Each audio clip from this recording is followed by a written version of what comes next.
Bismillahirrahmanirrahim. Indeks anemia sermo. Cara seseorang berbicara menunjukkan jalan pikirannya. Assalamualaikum warahmatullahi wabarakatuh. Salam sejahtera untuk kita semua. Om Swastiastu, Namo Buddhaya, Shalom, salam kebajikan.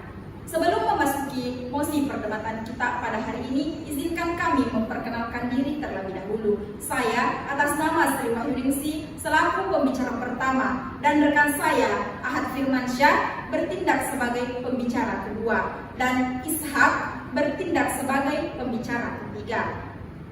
Dewan juri yang kami hormati serta para pemerhati hukum sekalian. Berdirinya kami di sini sebagai standing pro menyatakan sikap secara tegas dan lugas bahwasanya kami sangat sepakat terhadap mosi perdebatan kita hari ini terkait urgensi sertifikasi halal dan akan mendudukkan argumentasi dari aspek filosofis, normatif, dan yuridis.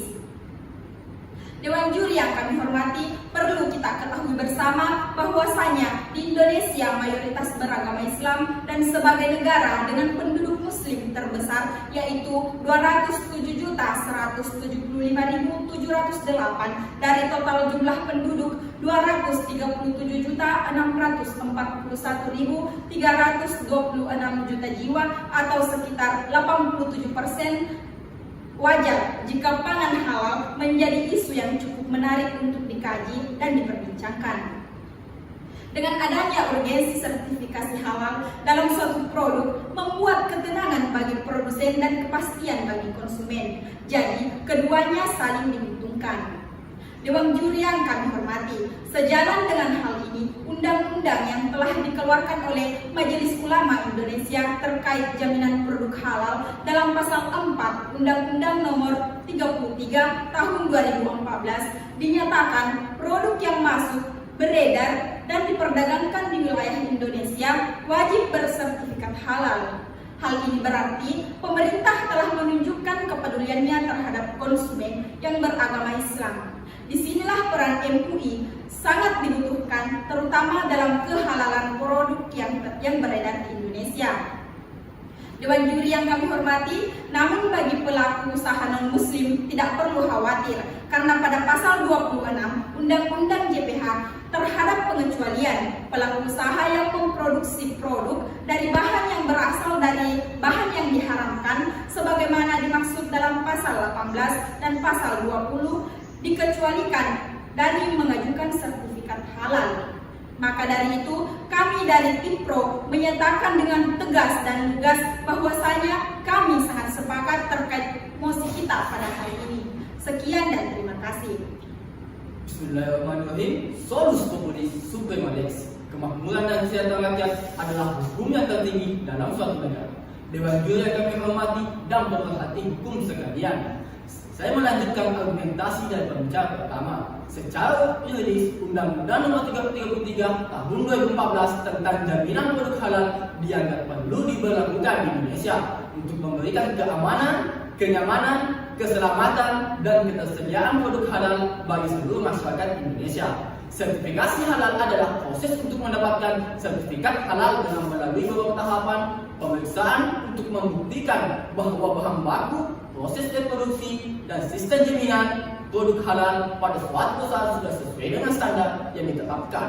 Sedangkan labelisasi adalah pencantuman label ataupun logo pada kemasan produk sehingga menunjukkan kepada konsumen bahwa produk tersebut merupakan produk yang layak dikonsumsi oleh konsumen. Sertifikasi halal Indonesia mengalami perkembangan seiring dengan meningkatnya kesadaran masyarakat untuk menjamin keberadaan produk halal, maka pemerintah mengeluarkan Undang-Undang Jaminan Produk Halal.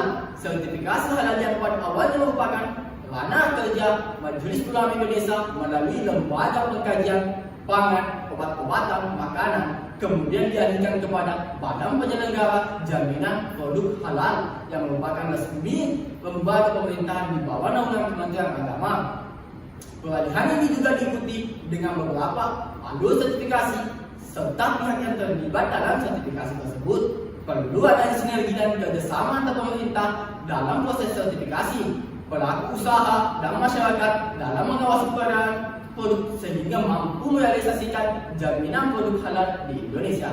Dewan juri yang kami hormati, produk yang beredar di Indonesia sangat beraneka ragam, baik lokal maupun luar negeri. Pada setiap produk tersebut perlu adanya penanda halal untuk memudahkan konsumen memilih produk. Oleh karena itu, perlu adanya sertifikasi dan label produk dalam memberikan jaminan halal kepada masyarakat Indonesia. Peristiwa ini menyadarkan masyarakat dan pemerintah tentang urgensi sertifikasi halal. Bahwasanya harus ada jaminan makanan halal di negara Indonesia yang mayoritas masyarakat memeluk beragama Islam. Keberadaan makanan halal merupakan kebutuhan primer bagi umat Islam sehingga harus ada kebijakan negara yang mengaturnya. Dewan Juri yang kami hormati, perlu adanya sinergi antara pemerintah, pelaku usaha, serta masyarakat untuk menjamin mewujudkan jaminan halal atas produk yang diperjualkan. Dengan begitu, pemerintah telah melaksanakan tugasnya dalam memberi jaminan halal kepada warga negara Indonesia. Pelaku usaha juga dapat memperluas target pasarnya, meningkatkan daya saing, meningkatkan omset produksinya dan penjualannya, serta meningkatkan kepercayaan konsumen terhadap produk tersebut. Dengan begitu, masyarakat umat Islam juga akan lebih merasa tenang dalam membeli dan mengkonsumsi produk legal halal. Sekian, terima kasih.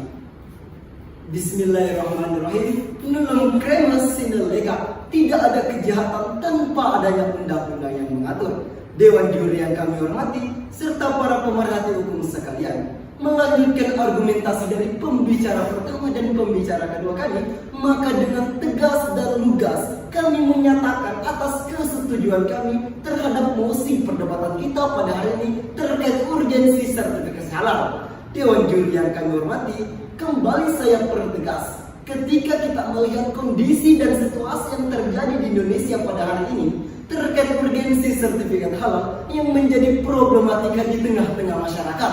Oleh karena itu, hadirnya regulasi yang telah dikeluarkan oleh Majelis Ulama Indonesia terkait pasal 4 Undang-Undang Nomor 33 Tahun 2014 menyatakan produk yang masuk, beredar dan diperdagangkan di wilayah Indonesia wajib bersertifikat halal. Berarti dengan hal ini pemerintah telah menunjukkan kepeduliannya terhadap konsumen tersebut. Dewan Juri yang kami hormati, sejalan dengan hal itu disinggung dalam Peraturan Menteri Agama Republik Indonesia dalam Fatwa Pasal 2 Nomor 20 Tahun 2021 tentang sertifikasi halal bagi pelaku usaha mikro dan kecil yang mengatakan produk yang dihasilkan oleh pelaku usaha mikro dan kecil wajib bersertifikat halal. Perlu kita ketahui bersama bahwa salah satu tujuan sertifikat halal adalah dengan adanya urgensi sertifikat halal, konsumen tidak khawatir lagi dengan kesehatan mereka. Kemudian konsumen dapat berbangga menggunakan produk yang memiliki standar tinggi dan produk bersertifikat halal punya kesempatan untuk bersaing. Dan juga dengan adanya sertifikat halal, pembuktian kualitas produk memiliki konsumen yang sangat loyal. Sekian dan terima kasih. Salam konstitusi.